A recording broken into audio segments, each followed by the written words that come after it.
Bonjour à tous et soyez les bienvenus à cette nouvelle vidéo de formation gratuite sur la lecture et interprétation des textes ayurvédiques. Je suis Rita de la chaîne Ayurnatur et avec Mathieu, je me suis de la chaîne Vidaved. On fait ça depuis plusieurs années, donc c'est une formation avancée. Pour ceux qui débutent en Ayurveda, je vous invite à regarder la playlist base de l'Ayurveda, donc c'est une formation gratuite pour débuter. Pour suivre cette formation sur la lecture des textes, je vous invite à regarder depuis la leçon 1 sur la playlist Ashtanga Hridayam. Et sans plus tarder, on va continuer cette formation. Ragadirogan satatanushaktan asheshakaya prasratan asheshan Autsukyamoharatidanjakhana Yo purva vaidyaya namostu tasmai. Soyez les bienvenus à cette nouvelle vidéo. Je suis Mathéos. Je vois qu'il y a déjà des personnes online. Aujourd'hui, on va continuer notre lecture de l'Ashtanga Hridayam. L'Ashtanga Hridayam, Sutrasthana, chapitre 5, le chapitre sur les boissons liquides, sur les substances liquides. Dans notre rencontre dernière, on a lu les shlokas numéro 12, celui-ci. En réalité, on a lu jusqu'à la première moitié du shloka numéro 13. Et aujourd'hui, on va continuer avec 13, 14, 15 et peut-être le 16. On va peut-être s'arrêter au 15. La première moitié du shloka 16. Donc on va considérer qu'on va jusqu'au shloka 15. Donc dans notre rencontre dernière, on était en train de parler de l'eau. Différents types de l'eau pour la consommation humaine. Donc on parlait de l'eau, ici dans le chapitre 5.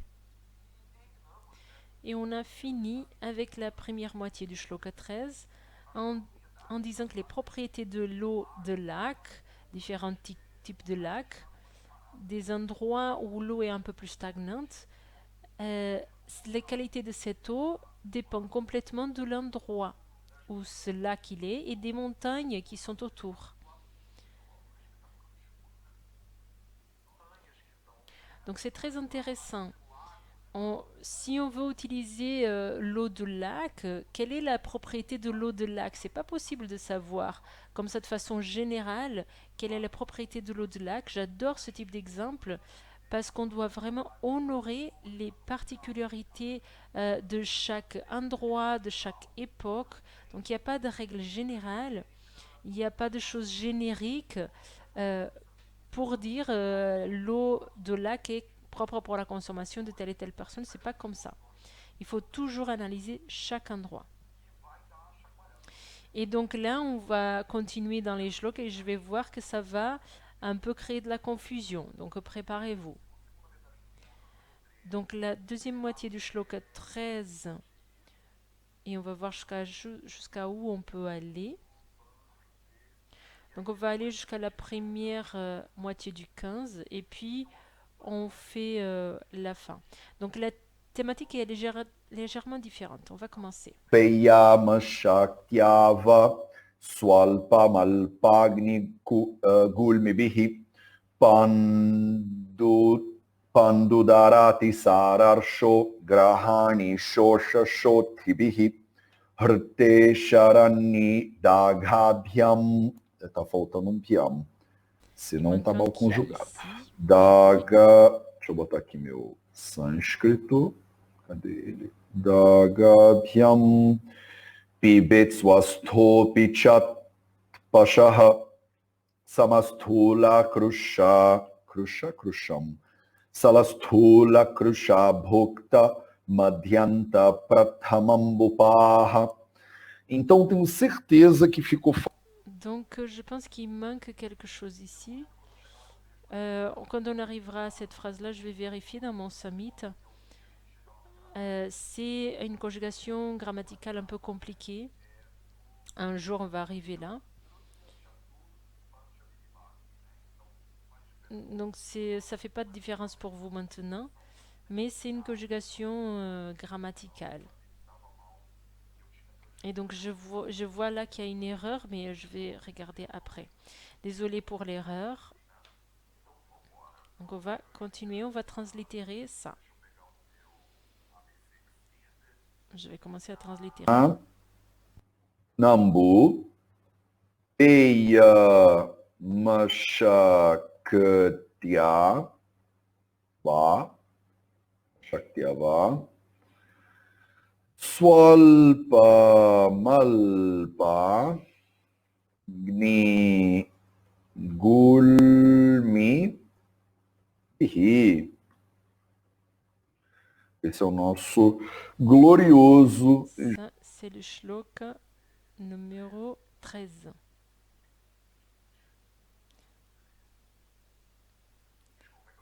J'ai 3 livres différents en fait et chacun dit un shloka différent. Donc c'est pour ça que je me confonds. Donc là on est dans le 13. Eita, Pandu, longo, Pandu por causa do Udara, Pandu, Udara, Atisara, Atisararsha, Arsho, Arsho, Grahani, Grahani. Ih, esqueci de dividir. Pandu, J'ai oublié de diviser. Sassararshaha. Não deveria ser Arsho. Eu vou ter que conversar com você. Je vais devoir vous expliquer un petit peu de grammaire en sanskrit aujourd'hui. Ici, normalement on lit Arsho, mais on va écrire Arsha. Je vous expliquerai ça tout à l'heure. Grahani Shosha Shoti Bihi. Shoti Bihi. Eu mudei de laptop, então eu tô Rute Sharani Aghakyam.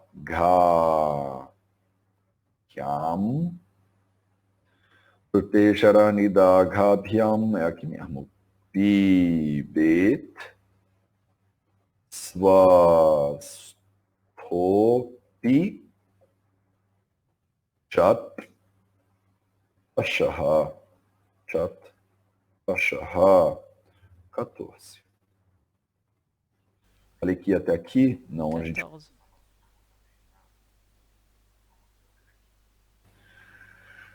Samastu Lakrasha Lakrasha Samastu Lakrasha Bhukta Bhukta. Se eu não devia dividir esse troço, mas eu vou dividir. Je vais diviser ici. Madhya Madhyanta Prathama Mambu Paha. Esse negócio de dividir. Cette chose de diviser que je fais, je divise les shlokas. Par exemple, celui-ci, il est en train de se transformer en 2 lignes. Pourquoi est-ce que je fais ça? Seulement pour que je puisse le mettre dans un zoom plus grand. Parce que si je divise pas, je devrais mettre toute cette phrase dans la même phrase. Mais si je fais ça, il coupe. Donc c'est pas bien. Et donc si je baisse la lettre aussi, ça devient moins visible pour vous.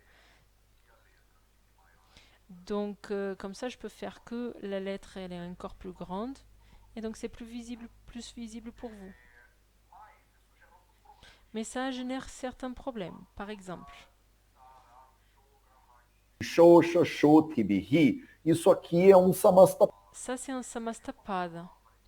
C'est un mot entier. Il y a plusieurs mots dans le milieu, mais on les met ensemble et ça fait un seul mot. Et donc là, je dois la couper au milieu. Et quand je la coupe au milieu, et ici, je le coupe exactement dans l'Arsho Grahani. Le Arsho Grahani, en réalité, c'est Arshaha Grahani. Et donc, comme c'est Arshaha avec Grahani, le A devient O. Donc je suis déjà en train de commencer le cours dans le sanskrit. Mais c'est juste pour que vous compreniez. Au moment où je fais cette division ici, je ne peux pas laisser le chaud à la fin. Il n'y a pas de mots qui finissent avec le chaud. La termination des mots, c'est fondamental. Donc quand vous avez un mot pad, il y a un problème de conjugation. Et le type de conjugation, il dépend de 7 cas différents. Et ça dépend aussi si c'est duel, si c'est singulier ou si c'est pluriel. En portugais et en français, on n'a pas ça. Donc, pour avoir un pad, un mot, il faut que quand je regarde la fin du mot, je sais quelle est la conjugation que ce mot il va avoir. Et donc, ça va changer la façon dont je vais comprendre ce mot-là. Donc, il y a pas trop d'autres langues qui utilisent ce type de façon de faire en grammaire, mais en sanskrit, c'est comme ça. On n'utilise pas ce type de cas en portugais ou en français. On, on parle de nominatif, instrumental, etc. Il y a différents cas différents, mais ici, en fait, en sanskrit, on change la conjugation du mot. C'est pour ça que le mot dosha, il n'existe pas. Parce que c'est un mot qui est réduit dans sa racine. Il faut conjuguer ce mot dosha avec d'autres choses pour comprendre dans le corps sémantique de quoi est-ce qu'on est en train de parler. Pour vous qui êtes en train de étudier le sanskrit, ça va devenir bizarre là, quand je coupe le mot au milieu. Donc, prenne, pour que je ne fasse pas une autre erreur en sanskrit, il faut que je coupe et que je rajoute ce arshaha. Il ne faut pas que je finisse avec la conjugation arsho. Ce mot ici, arshaha, le visarga, c'est ces deux petits points. Le visarga, quand il s'ajoute au gre, ça, on appelle un sandhi. Et donc, comme j'ai défait le samast, j'ai dû enlever ce O. Et c'est même pas bien conjugué ici. Il faudrait que ça soit avec un autre samastapad. Mais ça, si je commence à vous expliquer ça, je vais vous confondre encore plus. Sara Arshabihi. Eu tinha que terminar. Je devrais finir avec bihi. Mais juste pour que vous compreniez tout ça, ça c'est arsho. Mais je ne peux pas faire ça quand je coupe. Je ne peux pas mettre le graha sans changer le sho à la fin. Donc quand je fais la division, quand je coupe le shlok au milieu, je fais la transformation vers saha. Donc je le casse ici, comme ça le shloka dans la tradition que je suis. Le fait c'est qu'il ne peut pas rester chaud ici. Donc maintenant on va faire la lecture pour de vrai. Parce qu'ici c'est pas un cours de sanskrit. Na ambu. Então ele já. Na ambu, il commence déjà avec une négation. Il commence déjà pour dire na ambu. Il commence déjà avec une négation. Na ambu peia. Peia, on a déjà vu le verbe pibet. Donc, c'est peut-être en lien avec le peia, vile, puis etc. Peia que vous faites quand vous faites avec le riz, c'est quelque chose qui est pratiquement liquide. La nature du peia, c'est d'être plus liquide que solide. Na un bout.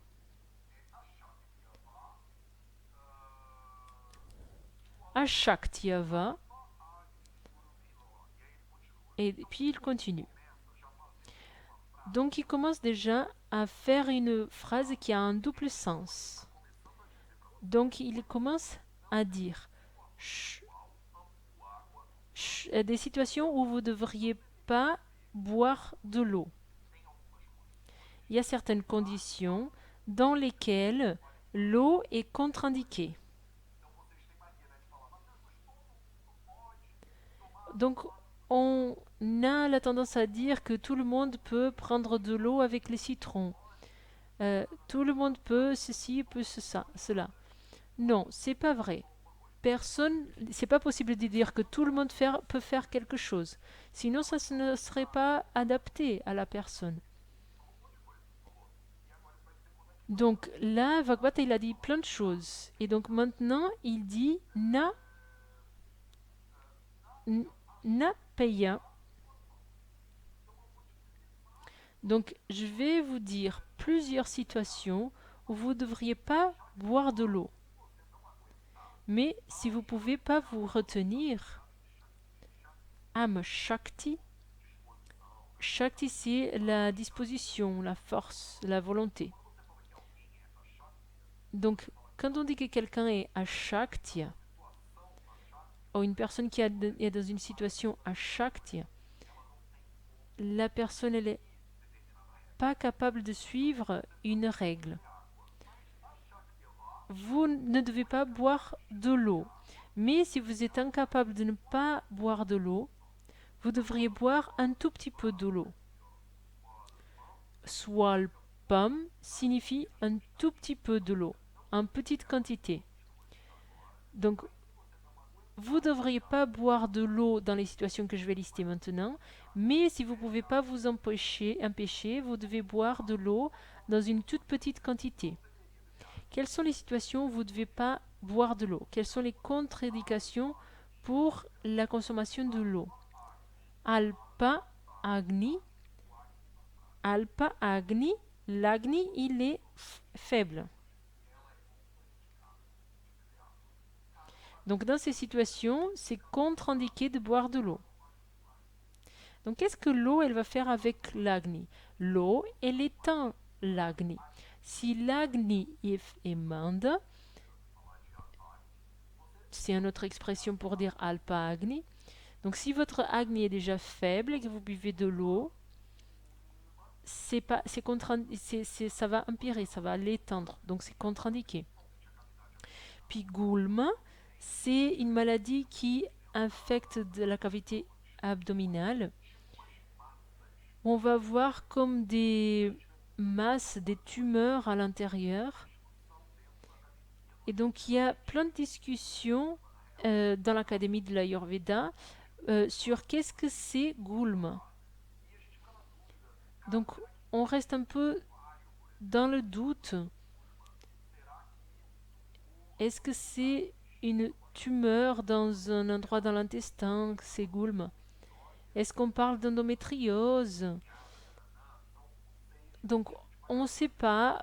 C'est une grande discussion dans l'Ayurveda moderne de savoir de quoi on parle exactement quand on parle de Gulma. Pandu, on ne doit pas boire beaucoup d'eau si on souffre de pandu.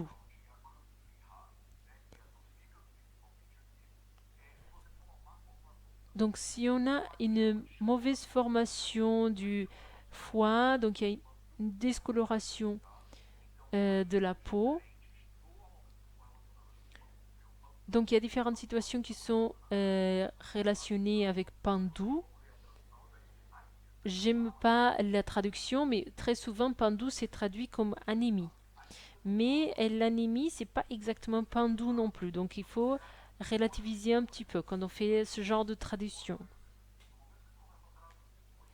À partir du moment qu'on commence à traduire des maladies d'un contexte à l'autre, on se trompe parce que c'est pas exactement la même chose le contexte qu'on voit en Ayurveda et le contexte qu'on voit en allopathie moderne.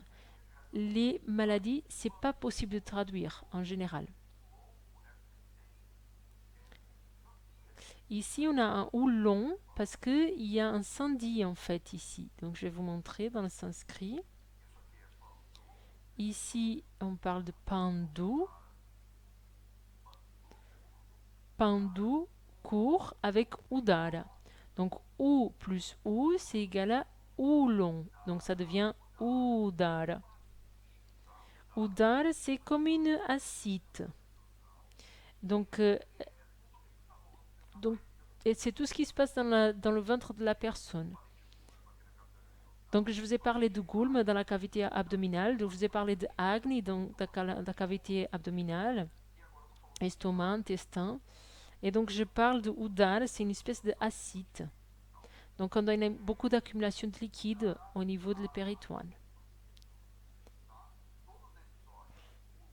Donc, ce OU long, c'est un OU plus OU.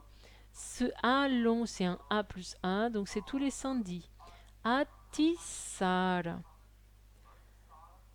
Tisara, c'est ce qu'on traduit très souvent comme la diarrhée. C'est une maladie classique de Agni bas. Donc, la personne elle a un feu qui est très bas et donc l'eau elle évapore pas.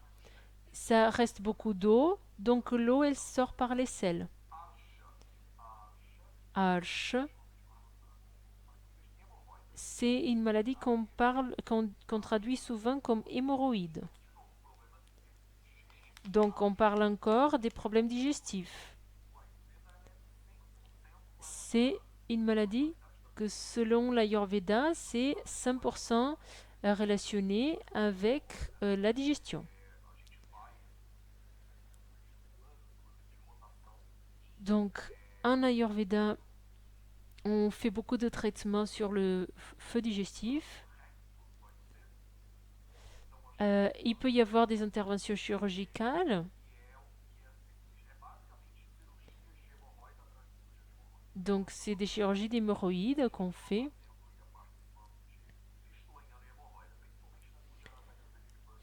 Principalement dans la Gujarat Ayurveda University. C'est une université qui est très connue dans la spécialité de chirurgie avec ce type de problème comme les hémorroïdes. Grahani. Grahani, c'est une maladie de l'intestin. Quand on utilise ce mot-là, Grahani, c'est une maladie de Grahani. Graha, c'est une partie de l'intestin. Graha signifie que vous tenez, vous soutenez dans vos mains, vous emprisonnez dans vos mains.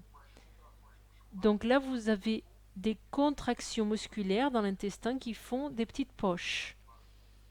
Et donc l'intestin, il fait plein de petites poches. Et donc là, l'alimentation, elle passe par ces petites poches.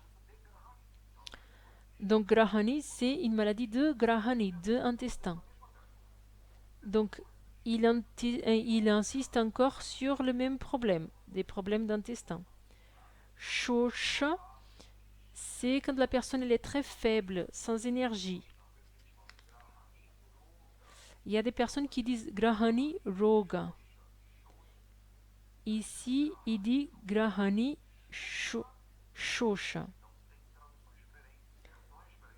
Donc, il y a des versions où c'est marqué Grahani Roga et des versions où c'est marqué Grahani Shosha. Donc, ça dépend des traductions. Shosha, c'est vraiment une maladie de faiblesse. On dit Kamsamsha. La personne n'a pas un processus d'absorption normal. Donc c'est aussi un problème lié à la digestion. Shota, c'est l'accumulation de liquide au niveau de l'intestin. La personne qui accumule de liquide, en Ayurveda, on parle aussi de cette indigestion. Donc les personnes qui des fois ont la sensation d'être gonflées au niveau de la jambe, etc., Selon l'Ayurveda, tout ça, ça commence par un problème digestif. Est-ce que c'est clair? Donc après, il continue. Yam pibe swastopi chat pa shaha. Essa Donc cette phrase ici, ce cours d'aujourd'hui, il y a plusieurs choses qui vont nous confondre. Vous pouvez mettre vos questions dans le commentaire, c'est normal d'avoir des questions. Je vais devoir quitter dans une demi-heure parce que j'ai un live dans l'Instagram, mais vous pouvez poser vos questions, on va répondre. Il y a 2 points très importants dans ce cours d'aujourd'hui et qui vont vous confondre. C'est pas encore des concepts avancés en Ayurveda parce qu'on est encore dans le chapitre 5 du Sutrasthana, mais ça va commencer à confondre. La première chose, c'est ce point ici. Rute, Sharat, donc il parle de 2 saisons.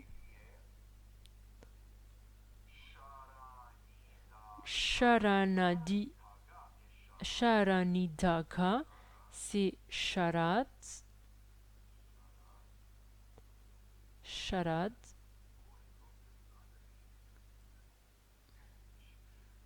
Rute, ce sont les saisons.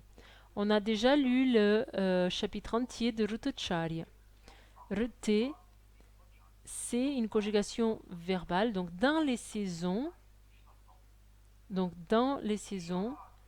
Sharad. Sharad, vous savez déjà ce que c'est. On a vu dans Rutacharya. Vous devez savoir les 6 saisons, vous devez savoir les 6 noms des saisons. Si vous êtes nerd ayurvédique, vous devez savoir ça. Donc j'attends que vous me dites là dans les commentaires. Nidag, vous savez pas. Mais Nidag signifie chaleur. Nidag,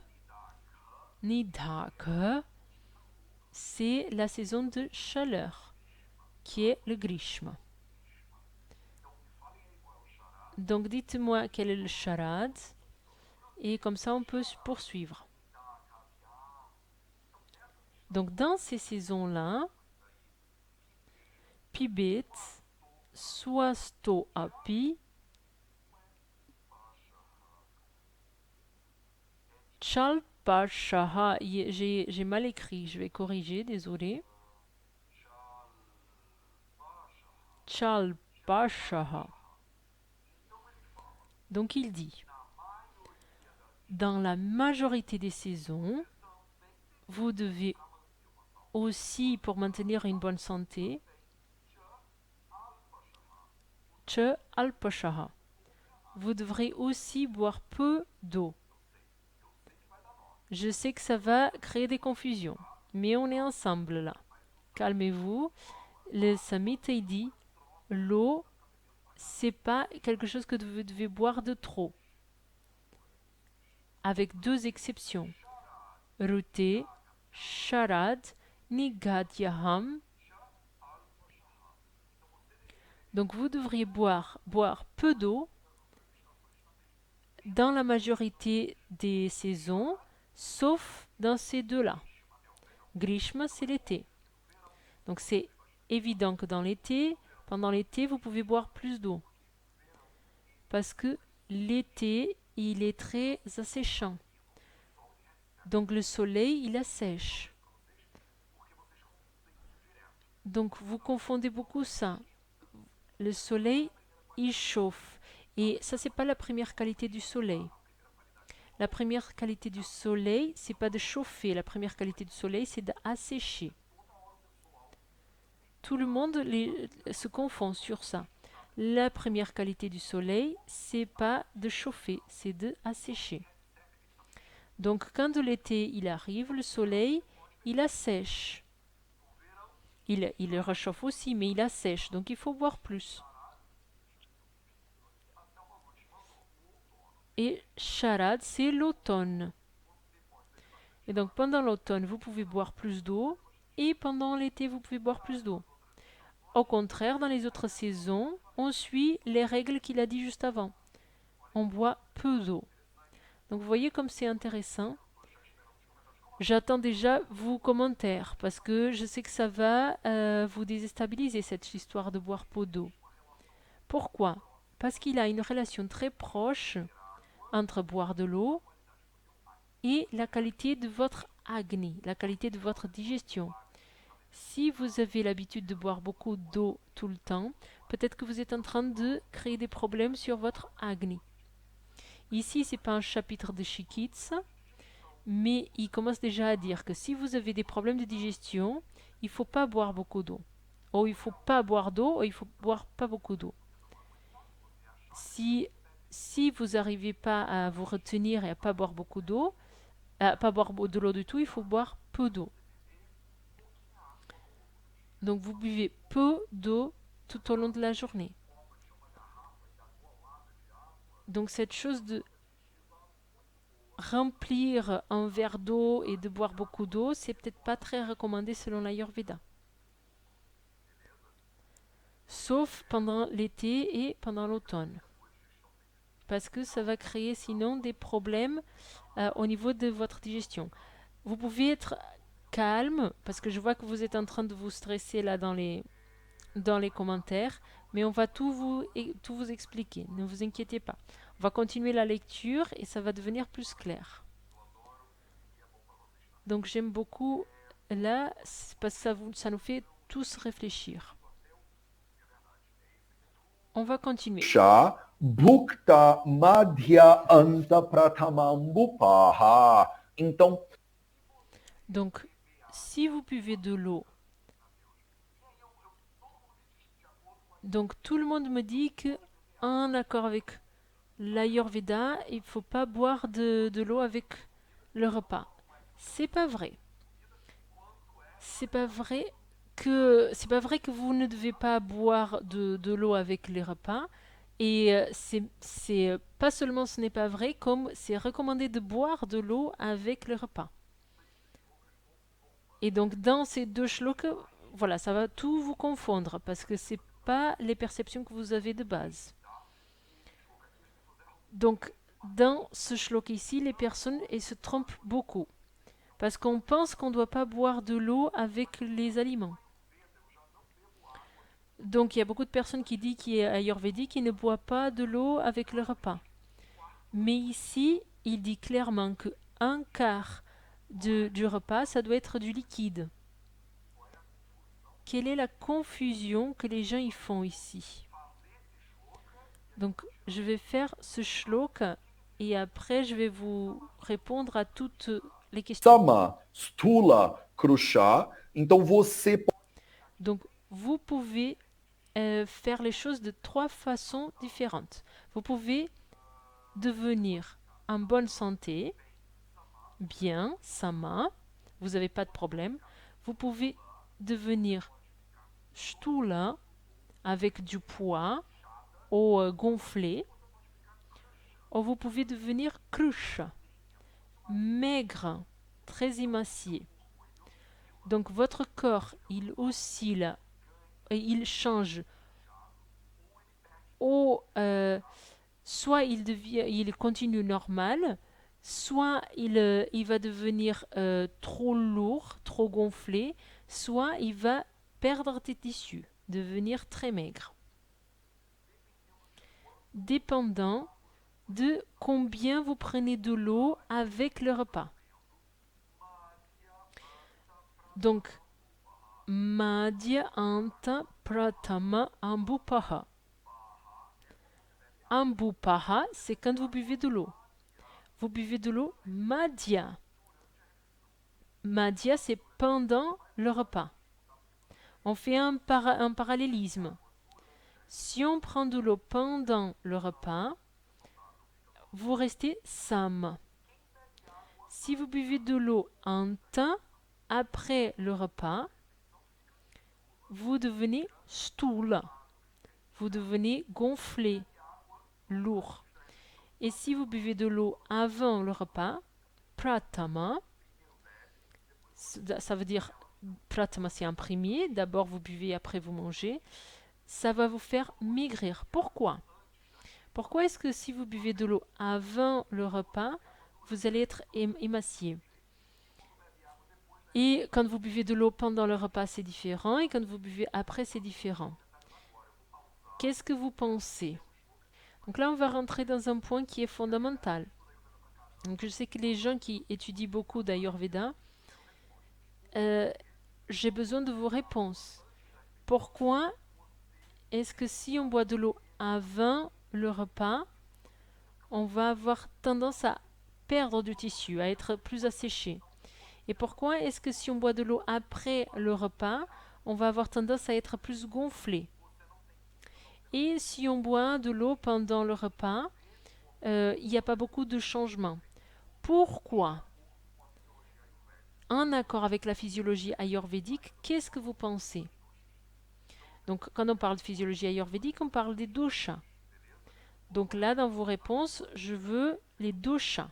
J'ai une question là.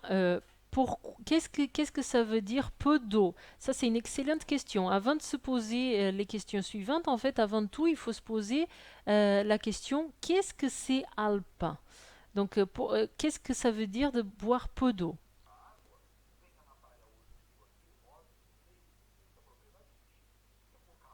Qu'est-ce que c'est peu d'eau?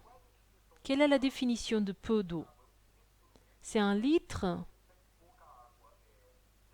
C'est 100 ml? Donc, on a besoin d'avoir cette discussion. Qu'est-ce que c'est peu d'eau? Et donc, quelle est la réponse pour cette question? Il y a une réponse et vous la savez déjà. Une autre question. La diminution de la soif, ça peut être lié au système digestif? Oui, bien sûr. Autre question. Et si on ressent beaucoup de soif? Ben, beaucoup de soif, c'est un problème. Ça veut dire qu'il y a une vikruti, qu'il y a un déséquilibre. C'est pas normal d'avoir beaucoup de soif. Autre question. Pour l'application sur les thés, l'eau chaude, etc., est-ce que ça s'applique la même règle de boire peu d'eau? Oui, sans doute, parce que l'eau chaude, des tisanes, tout ce qui est liquide en fait. On parle des liquides en général. Donc on parle de boire peu de liquide. Pourquoi est-ce que ça va, la question de Ricardo Barreto, pourquoi est-ce que ça va affecter la digestion de différentes façons? Donc, selon si on boit de l'eau avant, pendant ou après le repas, ça va affecter la digestion de façon différente parce que ça affecte les doshas de façon différente.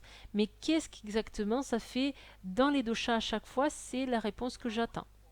Boire de l'eau affecte l'agni tout le temps. Boire de l'eau, ça va affaiblir l'agni à n'importe quel moment. C'est la règle. Plus l'agni il est fort, plus il a une tendance à assécher aussi. Ça, il faut faire tenir en compte. Déborah, qu'est-ce que vous dites? Avant le repas, vata assèche. Pendant la réflexion, pita. Et après la réflexion, le repas, et après le repas, c'est kapha. Déborah, c'est une bonne meilleure réponse. Mais on n'a pas encore réussi à avoir la réponse totale. On doit penser ensemble. Ce qui est peu d'eau dépend de la personne et de la situation. Super. Peu d'eau, ça dépend de la personne. Pour savoir qu'est-ce que c'est peu d'eau pour vous, vous devez tester. Vous devez jamais boire beaucoup. Sauf si vous faites beaucoup d'exercices physiques, etc. Vous devez faire attention et boire un peu plus d'eau. Vous ne devez jamais prendre de l'eau gelée, ça vous le savez. Mais en fait, il faut observer qu'est-ce que c'est peu d'eau pour vous. Donc ce qui est peu d'eau, ça dépend de la personne et de la situation. Donc il n'y en a pas une quantité d'eau générale pour qu'on puisse dire c'est peu d'eau. Donc j'attends toujours le reste de la réponse. Mais peu d'eau, donc on a déjà compris qu'est-ce que c'est. Ça dépend de la personne. Attention pour la réponse, ce n'est pas lié à l'agni, c'est lié au dosha. Parce que l'eau, elle affaiblit toujours l'agni, à n'importe quel moment que vous prenez.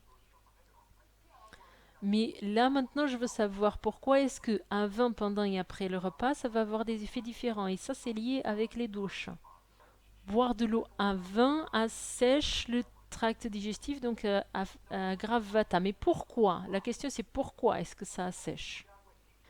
C'est en lien avec les éléments de chaque dosha, mais on n'a pas besoin de réfléchir par là, ça peut vous aider.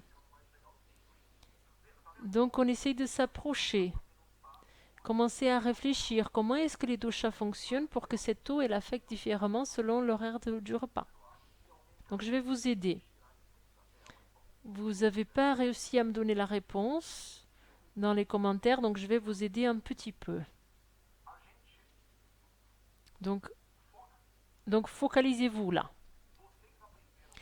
Vous avez appris dans l'Ashtanga Hridayam Sutrasthana chapitre 1 que vous avez une prédominance des doshas dans des endroits différents, dans des moments différents de la journée, dans des moments différents de la vie. Entre de l'ombilic vers le bas, c'est un dosha, entre l'ombilic et le cœur, c'est un autre, et vers le haut, c'est un autre. Donc on a vu ça dans le Sutrasthana chapitre 1. Donc là, on est en train de mélanger des contenus qui étaient dans la base. Donc la base de connaissance était dans le chapitre 1. Donc si vous voulez étudier Panchakarma et tout ça et que vous ne savez pas la base, vous ne pouvez pas avancer. C'est très important de savoir la base. Les bons médecins, ce sont les personnes qui dominent la base de l'Ayurveda. Si vous dominez la base de la connaissance ayurvédique, qui est le chapitre 1 de l'Ashtanga Hridayam, vous allez pouvoir être des bons thérapeutes. Là, maintenant, c'est le moment de sortir ça, cette connaissance du chapitre 1. Donc, vous devez comprendre que vous avez des prédominances de doshas différents à des endroits différents du corps.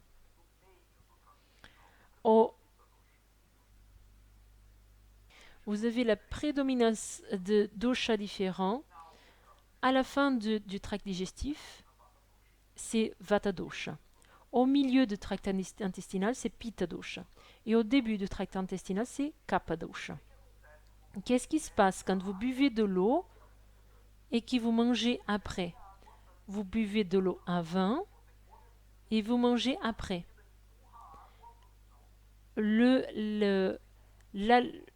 L'alimentation va pousser l'eau vers la fin du tract digestif. Donc, il n'y a pas d'intestin qui va retenir le liquide.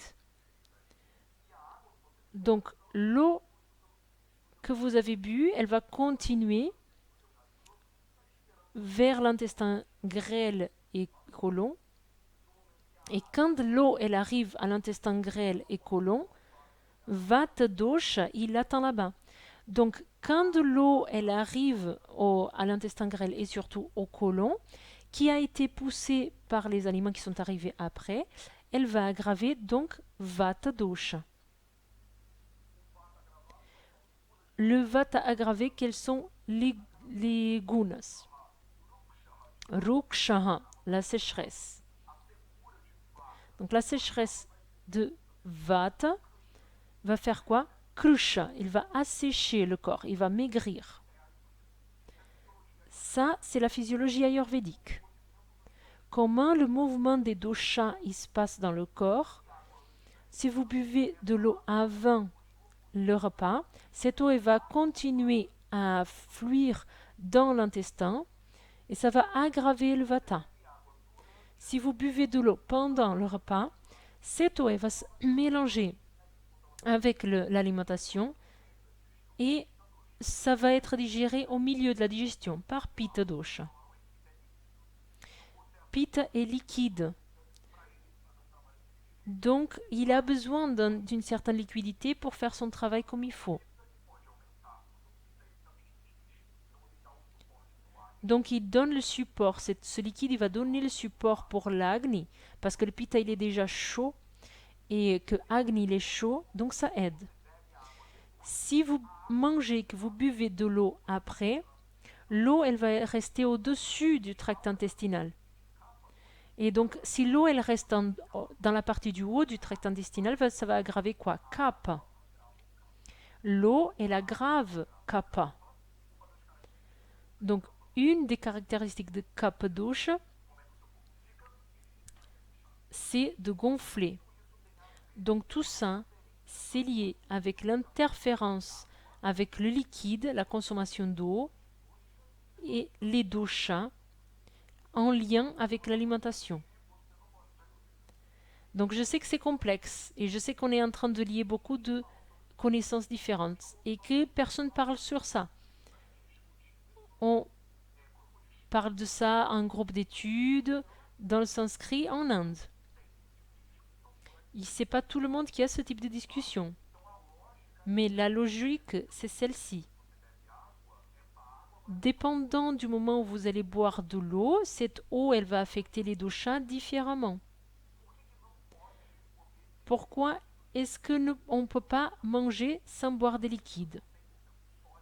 Si vous avez une alimentation qui est 100% solide, ça va être par exemple une chose à base de farine.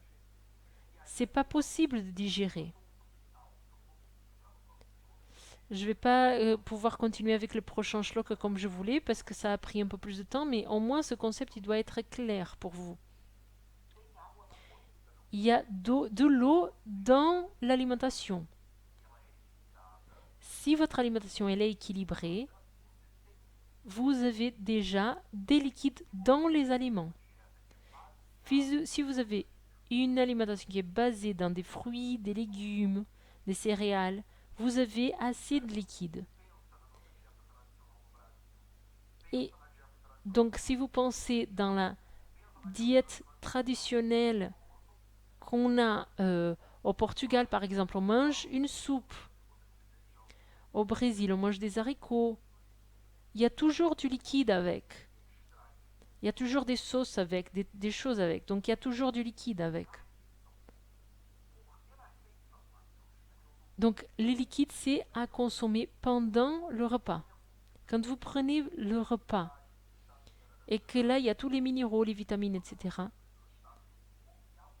vous changez l'équilibre euh, hydraulique du corps et l'eau, elle est importante à ce moment-là. Donc, vous n'allez pas absorber n'importe quelle eau indépendamment de ce que vous buvez. Il y a l'osmose qui est importante. Et donc, ça dépend aussi de la concentration des ingrédients de ce qui est dedans. Donc, qu'est-ce qui se passe à l'intérieur et à l'extérieur des parois interstitielles dans le corps? Donc, il y a des facteurs, des éléments dans le corps qui vont vous aider à faire cette absorption. Quelle est l'eau qui est recommandée? En général, par les samhitas, c'est l'eau de pluie, qui n'a pas ces nutriments, qui s'approche plus de l'eau distillée. Donc, vous avez dans les aliments les nutriments, et dans l'eau, vous allez avoir l'hydratation. Donc j'espère que ça soit clair pour vous. La recommandation qu'on a vue ici, principale ici, aujourd'hui, c'est... Je vais remettre ici dans l'écran. Donc le prochain cours, on va faire le 15, 16 et 17. Je vous laisse ici pour que vous puissiez faire le print screen et que vous puissiez travailler sur ça pour le prochain cours. Mais quelle est l'idée ici? Les nutriments que vous devez absorber, vous devez les absorber de votre repas solide, des aliments solides. C'est pas bon de boire beaucoup d'eau. De boire trop d'eau, ça va détruire votre capacité digestive. Il y a des situations où c'est contre-indiqué complètement de boire.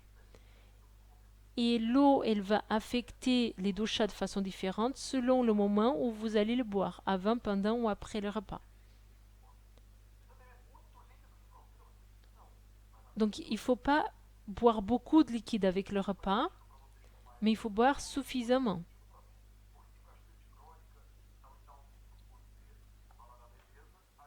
Dans le prochain cours, on pourra résoudre et répondre à vos questions, parce que je sais que c'est une thématique qui génère beaucoup de questions. Donc les devoirs, translittérer les shlokas qui sont ici dans l'écran, revoir ce cours au moins 2 fois jusqu'au prochain cours. Donc on a vu ça relativement rapidement et vous allez sûrement avoir des questions. Donc si vous avez des questions, vous devez les amener pour le prochain cours. Donc maintenant je dois m'en aller.